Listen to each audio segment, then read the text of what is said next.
আজকের আমরা করতে চলেছি ব্যাঘ্রাসন। প্রথমে আপনারা ব্যাঘ্রাসন করার আগে কিছু এক্সারসাইজ করে নেবেন।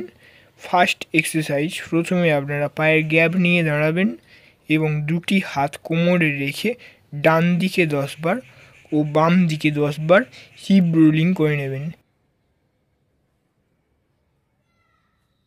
তারপরের এক্সারসাইজ, সেকেন্ড এক্সারসাইজ, আপনারা পায়ের গ্যাপ নিয়ে দাঁড়াবেন এবং ফ্রন্ট বেন্ডিং ও ব্যাক বেন্ডিং এই এক্সারসাইজটি করে নেবেন। প্রথমে আপনারা দুটি হাত কোমরে রেখে সামনে যতটা পারবেন ঝুঁকবেন এবং ধীরে ধীরে পিছনের দিকে বাঁকবেন। দুটি হাত কোমরে রেখে পিছনের দিকে বাঁকার চেষ্টা করবেন এবং এই এক্সারসাইজটিও আপনারা সামনে 10 বার ও পিছনে 10 বার এক্সারসাইজটি করে নেবেন।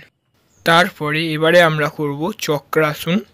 পায়ের গ্যাপ নিয়ে দাঁড়াবেন এবং সোজা হয়ে দাঁড়িয়ে ধীরে ধীরে কোমরে হাত দিয়ে হাতটি মাটিয়ে ফেলবেন এবং হাঁটু টান টান করে ঠেলার চেষ্টা করবেন এবং হাত দুটি পায়ের গোড়ালির কাছে আনবেন এবং মাথাটি ভিতরের দিকে ঢোকানোর চেষ্টা করবেন। কনুই দুটি পায়ের সাথে সোজা রাখার চেষ্টা করবেন এবং ধীরে ধীরে হাত দুটি পায়ের উপরে গোড়ালির উপরে ধরার চেষ্টা করবেন এবং কনুইয়ের উপরে ভর দিয়ে মাথাটি ওপরের দিকে তোলার চেষ্টা করবেন এবং যতটা পারবেন চাপ দিয়ে হোল্ড রাখার চেষ্টা করুন। এইভাবে আপনারা 10 সেকেন্ড করে হোল্ড রাখার চেষ্টা করুন। ধীরে ধীরে এইভাবে কিছুক্ষণ করার পরে আপনারা চক্রাসন ছেড়ে দেবেন এবং আবার অবশ্যই চক্রাসন করার পরে পদহস্তাসন বা পশ্চিমোত্তাসন করে নেবেন।